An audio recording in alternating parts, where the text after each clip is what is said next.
So, how to get your child to listen to you? Question of the century. Now, I want, and it's a must, that I provide a disclaimer here and now for you.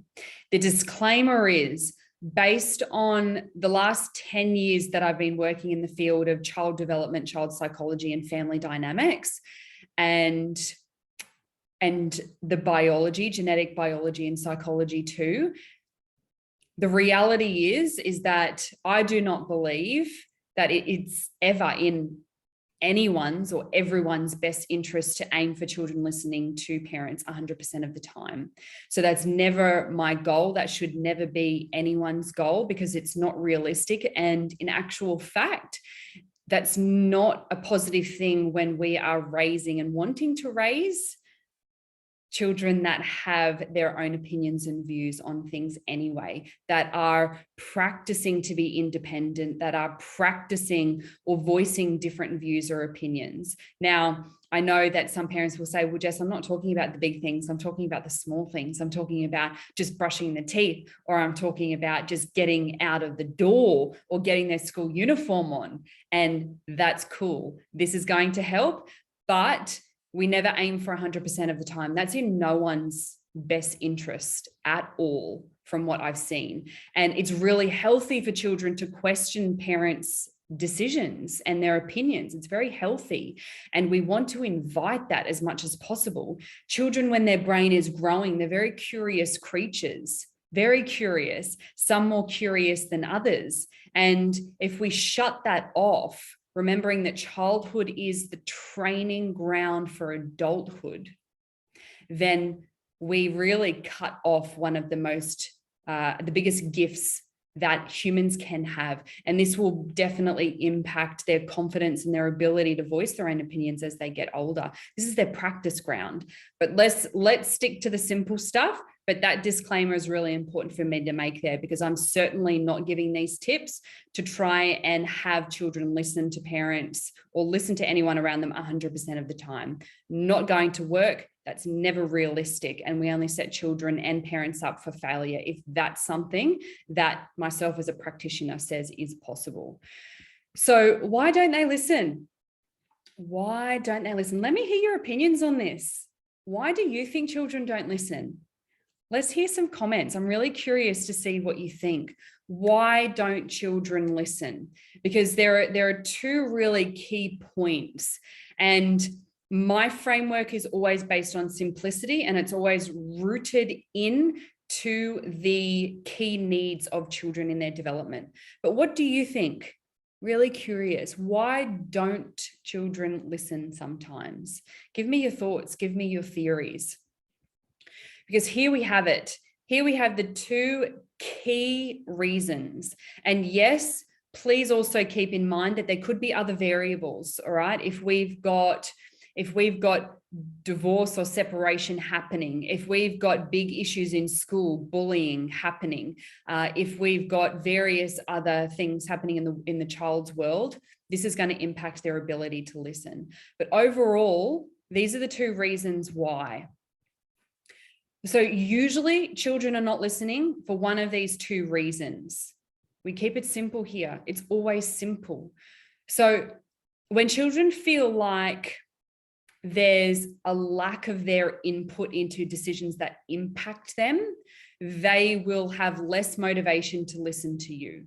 If they don't feel like you hear them in making decisions that impact them, that affect them, they have the resistance starts to build in caring about anything that you have to say or anything that you have to request of them. And if there's this feeling that they lack control over something that impacts them again, or something that they care about, or something that they're wishing to seek some independence with or on, then the resistance wall will start to come up. I don't need to listen to you. Now, this is all unconscious, by the way, at a child's age, and sometimes for adults too. This doesn't become that conscious. So all unconscious, children are just tapping out. They think, well, this is their unconscious mind. Well, nothing I say really matters here. Mum doesn't really care about what I have to say. Dad doesn't worry about what I have to say. They don't care about my input, so I'm not even going to bother listening to them. Why would I listen to them? So this is one of the core reasons, one of the main reasons that I see. Another key reason is lacking connection. Now, it's interesting because if you've watched any of my videos in the past, connection pops up quite a lot. And this is where I really encourage you I'm here to remind you that anything to do with children can be simple if we focus on the core needs, and connection is one of those. And I'm talking quality connection. So look, if they don't feel close to you, or if they don't feel like their connection needs are being met, again, they won't have any desire to listen to you. It's just not there at all. The closeness isn't there. The bonding time hasn't occurred. They don't feel the need to listen to you. So this is the second reason why, the key reasons why. So what can we do about it then? What do we do? What are the tools? Let's get really simple tools and strategies that you can start implementing daily. And they are simple. This is not meant to be complicated. So these are the two options. These are the two key strategies that I see working whenever they're implemented. I honestly do. 90% of the time, these work. So providing choice. So two options that they can choose from. This is a really simple one. And often parents have tried this or have implemented it from time to time. So maybe this is an invitation to start doing that again. So two options. Mate, would you like to have dinner at the table now or in 10 minutes? Would you like to have your dinner in a plate or a bowl if they're not really interested in eating at the moment? So you're giving options. We're giving some sort of control back to them. We're allowing them to feel like that their input matters. It could be that you create a scenario once a week or maybe once a day, whatever your capacity is like, so that they have ultimate power or decision-making powers over that scenario or situation. They get to choose which park to go to. They get to choose what games the family plays, whatever the case may be, but they feel like their input matters. And I'd really be watching out for how many times they hear a no a day. If they are exploring their environment, if they are deciding on what they want to do for the day, on what risks they're taking, because let's keep in mind, and this is an offshoot, but a key point of children and their development is that they do take risks, and it's required for them to understand how their body operates, where their limits are, actually learning and growing and being better at climbing trees or really exercising the ability to run faster, jump higher. All of these things are building confidence to try new things. And it starts with those things. And usually we're afraid that they're going to get hurt. But these little risks are really important for their development of confidence and resilience. So just be careful on how many no's are coming out of your mouth. Maybe just observe over the next day or two. Don't change anything and just observe it.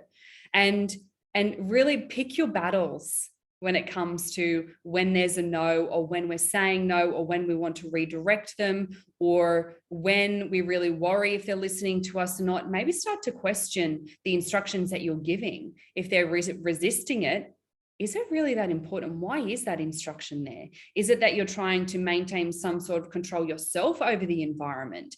Is it that you're trying to control some sort of outcome that will make either your world easier, the family world's easier, maybe their siblings' world easier?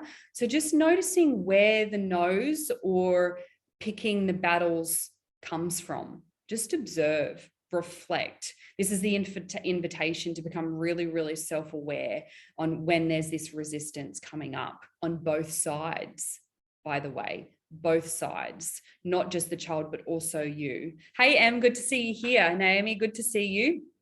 And the second one is focus on the quality connection time. Now, keyword being quality. Key word being quality.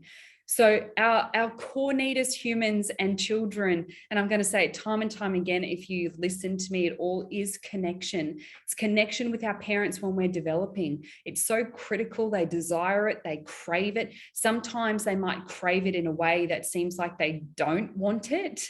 Hands up if that's ever what you've experienced. Chances are it is.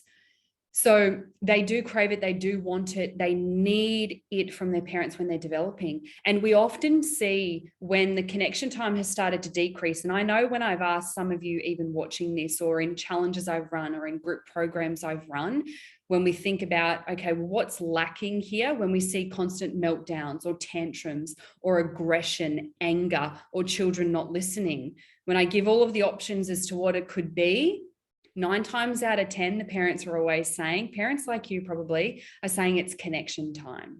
It's connection time. You're busy men and women. We lead busy lives, and we're often in firefighter mode most of the time with these behaviors that we don't like from our children, when what saves us energy is going back to these simple strategies. This is what can save you time. So when we're discovering ourselves as children, we're doing this within the relationship with our parents. And this is why part of the reason why connection time with you as the parent is so important and why they need it and crave it.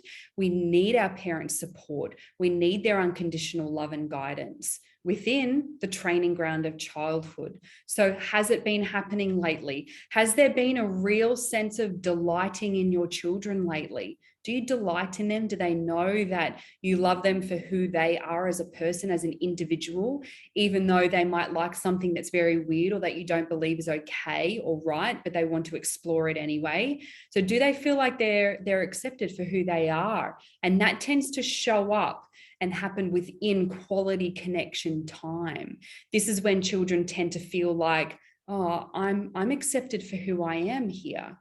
I'm accepted. I'm safe within this family. I'm safe within this relationship with my parents. I'm safe to be me.